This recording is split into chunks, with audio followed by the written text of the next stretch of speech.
Students, welcome to the session of class 12th chemistry subject. Today we will do the 2 and 3 marks questions for your final exam, and these questions are very much important.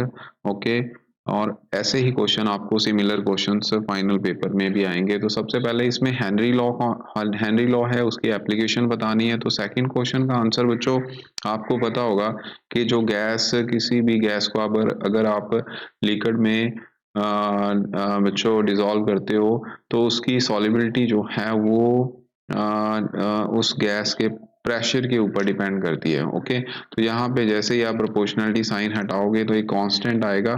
उसके बाद बच्चों यहाँ पे mass of the gas की जगह हम students mole fraction भी ले लेते हैं, और इसकी फिर मॉडिफाइड फॉर्म जो है वो कुछ इस तरीके से आएगी, X B into K H will be equal to P. Okay, जो ये वाला के है इसको आप बच्चों 1/k यानी कि ये दूसरी साइड ले जाओगे और ये इस तरीके से बच्चों फार्मूला बन जाएगा। उसके बाद नेक्स्ट जो न्यूमेरिकल है वो न्यूमेरिकल कुछ इस तरीके से, इसकी एप्लीकेशन कोल्ड ड्रिंक्स में यूज होता है, नोजिया, बैंड्स, ये सारी आप लोगों ने लिख देनी है। उसके बाद नेक्स्ट जो सोल्यूशन के चैप्टर में से आपको न्यूमेरिकल है, इसमें क्या है कि WB जो कि 0.643 ग्राम है। ओके, और साथ में बच्चों यहाँ पे मॉलिक्यूलर मास एक्चुअल में फाइंड आउट करना है, और साथ में बच्चों आपको सॉल्वेंट का वेट जो है वो गिवन है, दैट इज 43.95 ग्राम। ओके, और यहाँ पे जो फ्रीजिंग पॉइंट डिप्रेशन है बच्चों वो कितना है, देखिए TF नॉट माइनस TF, तो यहाँ पे डिफरेंस रहेगा 5.51 माइनस 5.03 का, जो कि 0.48 केल्विन के इक्वल आएगा। KF की वैल्यू आप लोगों को गिवन है, that is equal to 5.12 kelvin kg per मोल। ये यूनिट जरूर याद रखने हैं। अब आप लोगों ने यहाँ से मॉलिक्यूलर मास निकालना है, जिसके लिए आप फार्मूला लगाओगे डेल्टा TF, यहाँ पे WB into 1000 divide by molecular mass into साथ में वेट ऑफ सॉल्वेंट। अब ये वाली वैल्यू आपने निकालनी है, बाकी सारी आप लोगों को गिवन है तो पुट कर लेना। उसके बाद इसको जैसे ही आप सॉल्व करोगे तो अप्रोक्सीमेटली 304 समथिंग शायद इतना आएगा, मैंने I am not sure but approximately इतना ही वैल्यू आएगी। आगे बच्चों मोल फ्रैक्शन फाइंड आउट करनी है, जिसमें 12 ग्राम वाटर को आप 92 ग्राम इथेनॉल में डिसॉल्व कर रहे हो। ये एक स्टूडेंट्स जो क्वेश्चन है ये मतलब कि ऑप्शन में है। ओके, सो अकॉर्डिंगली आप लोग कर सकते हो। मैं इसको नेक्स्ट पेज पे ले जाता हूँ। तो यहाँ पे हम कर लेते हैं मोल फ्रैक्शन का फार्मूला आपको पता है XP, मान लीजिए XP जो है इथेनॉल की है, ठीक है। तो यहाँ पे वाटर की एक्चुअल में water in a mixture, mole fraction of A water in a mixture, ये फाइंड आउट करने के लिए बोला गया है। ये क्वेश्चन थोड़ा सा ट्रिकी है। सो ट्रिक कुछ इस तरीके से है कि आपको सॉल्वेंट का मोल जो मोल फ्रैक्शन है वो फाइंड आउट करनी है आपने। तो यहाँ पे आपने क्या कर देना है, Na divide by Na plus NB, ठीक है। तो Na यहाँ पे 12 डिवाइड बाय 18, ओके, और यहाँ पे सेम 12 डिवाइड बाय 18 प्लस यहाँ पे 92 डिवाइड बाय, इथेनॉल का फार्मूला होता है C2H5OH, जिसके लिए आप जैसे ही इसका मॉलिक्यूलर मास निकालोगे तो वो बच्चों आप लोगों ने फाइंड आउट कर लेना है 24/5 प्लस 130 प्लस 46, ये आ जाएगा। यहाँ पे मैं 46 लिख देता हूँ। ओके, अब आप लोग इसको सॉल्व कर लेना तो आपको आंसर मिल जाएगा। आगे क्वेश्चन है कि first order reaction have a rate constant, आपको रेट कांस्टेंट गिवन है, तो आपने यहाँ पे स्टूडेंट्स क्या निकालना है, उसका 2/3 हाफ लाइफ पीरियड जो है, सॉरी 2/3 लाइफ पीरियड जो है वो निकालना है, टाइम पीरियड। ओके, तो इसके लिए k की वैल्यू 5.5 इंटू 10⁻⁻14 पर सेकेंड है। ओके, सबसे पहले तो ए नॉट चाहिए होगा, वो ए कंसिडर कर लीजिए, और स्मॉल ए, और ये 2/3 मतलब कि 2/3 रिएक्शन जो है वो हो चुका है, ठीक है। तो इसका मतलब रिएक्टेंट आपके पास कितने बचे हैं, ए का 1/3। ओके, तो यहाँ पे अब आप लोगों ने टाइम पीरियड का फार्मूला 1/3 के लिए लगा देना है। ओके, 2/3 के लिए सीधा, तो ये बच्चों 2.303 रिएक्टेंट की कंसंट्रेशन है, ये हमें के ना के प्रोडक्ट की, तो 2/3 ही होगा, लेकिन यहाँ पे आपको इसको चेंज करना है। ओके, यही ध्यान रखना है बस, 2/3 का मतलब कि इतनी कंप्लीट रिएक्शन है, 2/3 इज कंप्लीटेड, इतनी रिएक्शन कंप्लीट हो गई है, रिएक्टेंट की कंसंट्रेशन कितनी बची है। ओके, तो वो लोगे तो log 3 आएगा, log 3 की वैल्यू आई होप सभी को पता होगी, अगर नहीं पता है तो वो बच्चों आप लोगों ने याद रख लेनी है। ओके, मैं अभी लिख देता हूँ यहाँ पे, वो होगी 0.4771। ओके, तो इसको अब आप लोग सॉल्व कर लेना, सॉल्व करने के बाद आपको मिल जाएगा आंसर। ओके, नेक्स्ट बच्चों यहाँ पे हाफ लाइफ पूछा गया है, ये तो टी हाफ आप लोग कर ही लोगे, ठीक है, 0.693 डिवाइड बाय 4.93 इंटू 10⁻⁻14 सेकेंड में आपका आंसर आ जाएगा। Difference between rate of reaction और रेट कांस्टेंट एक्चुअल में के होता है, ठीक है। रेट ऑफ रिएक्शन क्या है, रेट ऑफ रिएक्शन होती है कि how the concentration of reactant and product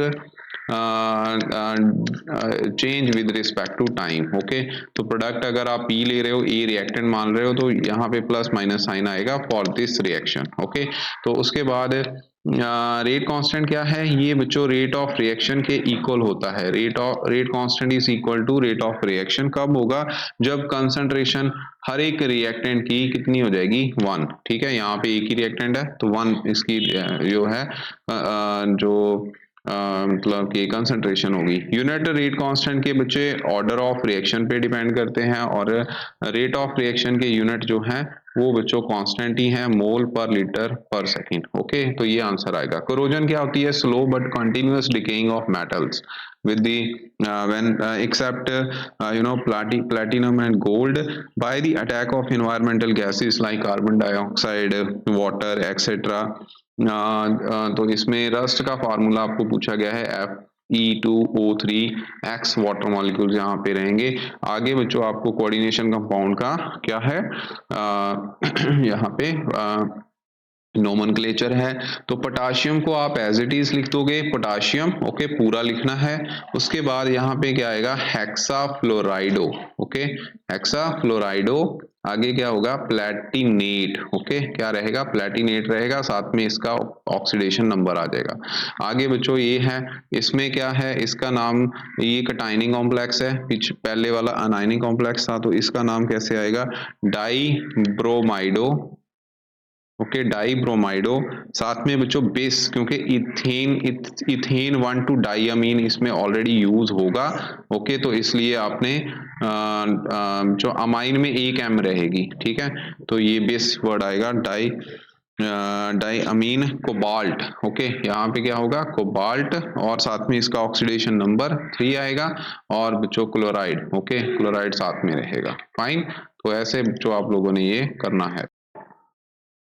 so students next IUPAC तो बाद जो क्वेश्चन नंबर 8 है, ये है right A short note on coupling reaction. तो कपलिंग रिएक्शन बेसिकली की हुंदी है, कपलिंग रिएक्शन ਵਿੱਚੋਂ दो तरीके ਨਾਲ ਆਪਾਂ ਕਰਦੇ। पहली गल ਜਿਹੜਾ मेन ਜਿਹੜਾ प्रोडक्ट होएगा ਉਹ ਜਿਹੜਾ है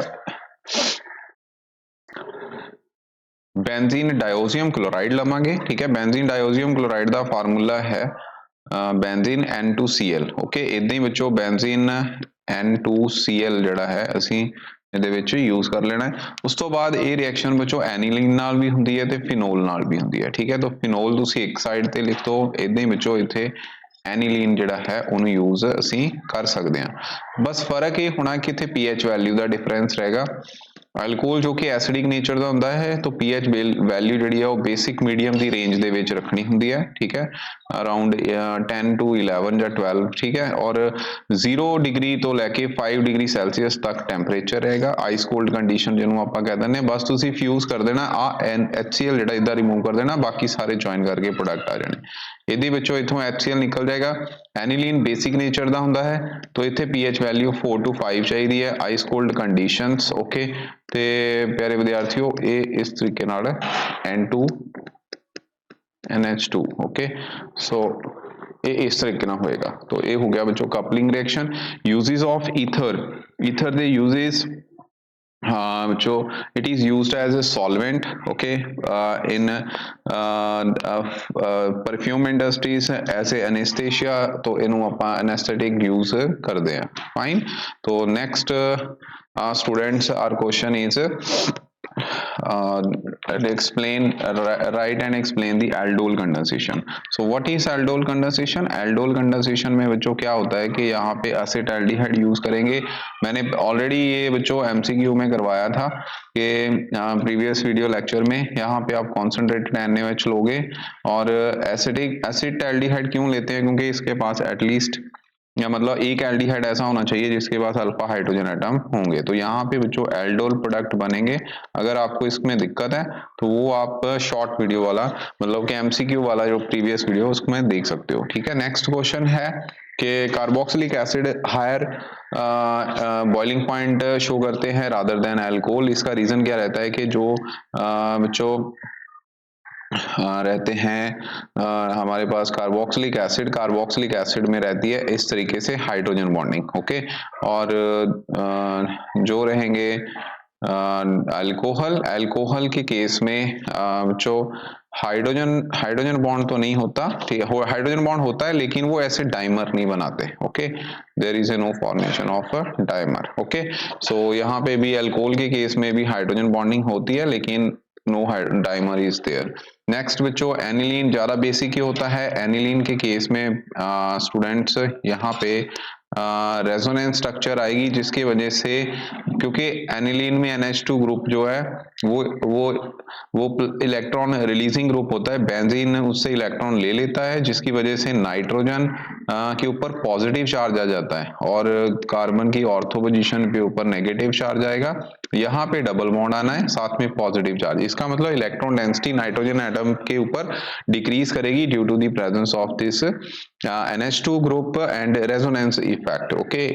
तो इसी वजह से बच्चों यहाँ पे इथाइलामीन के केस में ऐसा कुछ नहीं होता, नो रेजोनेंस इज देयर। जो इलेक्ट्रॉन डेंसिटी है कंपैरेटिव टू एनिलीन, यहाँ पे इलेक्ट्रॉन डेंसिटी नाइट्रोजन के ऊपर ज्यादा होगी, इसीलिए ये ज्यादा बेसिक होता है, एनिलीन कम बेसिक होता है।